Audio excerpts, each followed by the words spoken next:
नमस्कार जयरेस्ट छोट मो बड़ कथार द्वादश अध्याय को आपण को स्वागत करुच्ची मु मातृ श्रावण मास अधा किंतु ओडिशा को सही भली वर्षा ही नाही।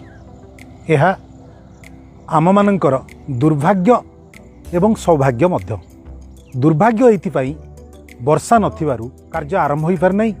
मरुड़ी परिस्थिति सृष्टि होईची, चाषी माने हताश हो गले। सौभाग्य एथिपाई ओडिशार सहरांचल बा अर्बान एरिया लोक माने सुखरे आ शांति रे निज घरे अछंती। श्रावण मासरे जो भली वर्षा जदि सेही भली वर्षा हबो तत्क्षणात ओडिशार सहरांचल चित्र बदली जीवो। खट उपरे खट पकई ता उपरे गैस रखी लोके रोषेई करिवार विजुअल सोशल मीडिया रे आपण देखिया पाइबे।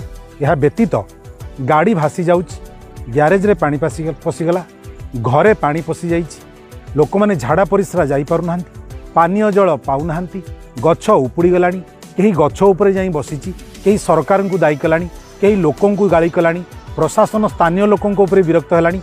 ये सबु चित्र सोशल मीडिया रे घुरी बुलिबो।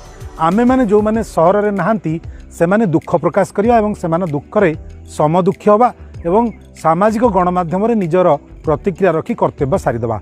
ए होउची वर्षा अर्बान एरिया बा सहरांचल चित्र। तेबे कौन पई ये घटना घटुची, यार कारण कौन एवं निराकरण कौन, ए कथा आपण माने भल भावे जानती, सरकार जानती, प्रशासन जानती, राजनेता जानती, जनप्रतिनिधि जानती, मु जाने, आपण भी जानती।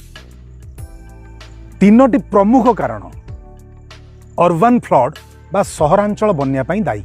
तीनोटी प्रमुख कारण आपण देखिले। दिल्ली अवस्था बर्तमान कौन है, भितरी जहाँ खबर आसी दिल्ली रे बड़ बड़ बाबू माने अस्थायी कमड़ बसई एवं झाड़ा फेरुचंती। पाइखाना टांकी उपरे पानी, झाड़ा परिस्रा जीवाकू मध्य व्यवस्था नहीं। यही अर्बान फ्लड पाई आम ओडिशा कथा देखिबा तीनोटी प्रमुख कारण दायी।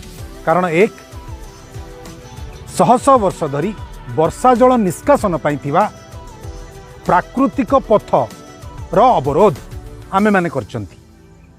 आमे माने प्राकृतिक जल घर बनैचंती, निजर व्यावसायिक प्रतिष्ठान तैयारी करचंती, केबिन पकईचंती, ताको अवरोध करचंती। आमे सहरांचल रे जेउ माने जोठी घर करचंती, घर पाखरे थिबा इंचिए सरकारी जागा को मध्य छाड़ी नाहंती। कोनोसी बाटे कोनोसी मते ताको कब्जा करचंती एवं विशेष करी जलपथ को अवरोध करचंती। यहाँ द्वारा कौन है, वर्षा जल निष्कासन पाई जो बाट थिला से बाट बंद होईछि। जदि समस्ते सहरांचल रे ए काम करिवे, होटेल करिवे, व्यावसायिक प्रतिष्ठान करिवे, माड़ी बसी घर करिवे, बाड़ी बगीचा करिवे, जल वर्षा जल निष्कासन हो पारिबो नाही। कारण एक। कारण दुई को आपण आसंतु। द्वितीय कारण होची सरकार बा प्रशासन जो ड्रेन करिसंती नर्दमा पानी एवं वर्षा जल निष्कासन पाई से ड्रेन को मध्य आमे अवरोध कर दैचंती। पॉलिथिन कुड़ कुड़ आवर्जना पकई से ड्रेन वर्तमान संपूर्ण बंद। वर्षे 2-3 थर एकाधिक बार म्युनिसिपालिटी सफा कले मध्य ताहा काम देउ नाही। कारण दुई। तो तृतीय कारण को आसंतु। तृतीय कारण है सहरांचल थिबा जलाशय गुड़िक पारंपरिक जलाशय जोड़ा शह शह वर्ष धरी अच्छी राजा राजुड़ा समय जोड़ा खोला जाइतिला सेगुड़ा को बंद करी सेगुड़ा को माटी पकई बिल्डर मान निजे घर तैयारी करछन्ती। विशेष करी आमे माने मध्य सुजोग पाइथिबा सुजोग हाथटा करनांती माड़ी बसचन्ती। साग माछ दर रे वर्ष वर्ष धरी सरकारी संस्था ठारू लीज नहीं आमे से संपत्ति को हातेइचन्ती। सहर रे वर्तमान जलाशय नाही कहिले चले।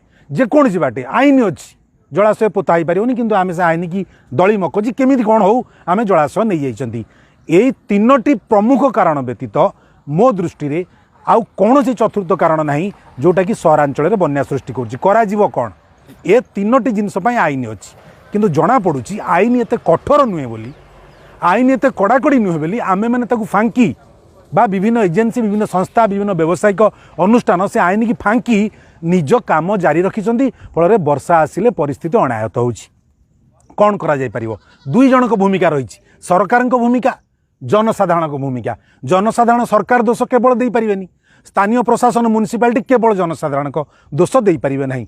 दुई जनकर भूमिका रही। कौन करा जाय परिबो? लोक माने आज जो लोक माने प्राकृतिक जल निष्कासन पथ को कब्जा करिसंती, निज घर द्वार बाड़ी बगीचा होटेल व्यवसायिक प्रतिष्ठान निर्माण करछंती से आज से पथ को खाली करि परिबे कि निज घर द्वार भांगी दे पारिबे कि प्रथम कथा भांगी दियंतु आज भांगी दियंतु एई वर्ष आउ सहरांचल बन्या हेबनी कथा एक कथा दुई कौन सी आवर्जना कौन सी पॉलिथिन आवर्जना आपण ड्रेन रे पकांतु ना ड्रेन अवरोध होची कथा तीन जलाशय गुड़ी को पोतंतु नहीं सहरांचल जलाशयर सुरक्षा दायित्व स्थानीय लोक सचेतन नागरिक नियंतु ये हूँ लोक मानकर बा सहर बासिंदा मानकर दायित्व सरकार दायित्व कौन किछि करिवार नहीं केवल कठोर आईनटीए तैयारी करी प्राकृतिक जल निष्कासन पथ को मुक्त करवा से घर द्वार कोठाबाड़ी की भांगी दवा एवं ड्रेनेज को संपूर्ण भाव में स्लाब पकई बंद करवा एवं जो जलाशय गुड़िक पोती निर्माण कराई से जलाशय को मुक्त करवा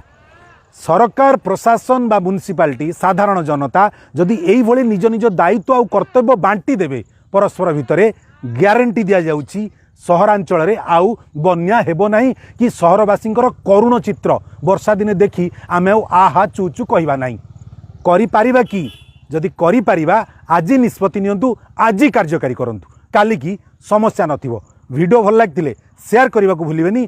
पुणी थरे देखा आउ एक प्रसंग रे। नमस्कार। जय राष्ट्र।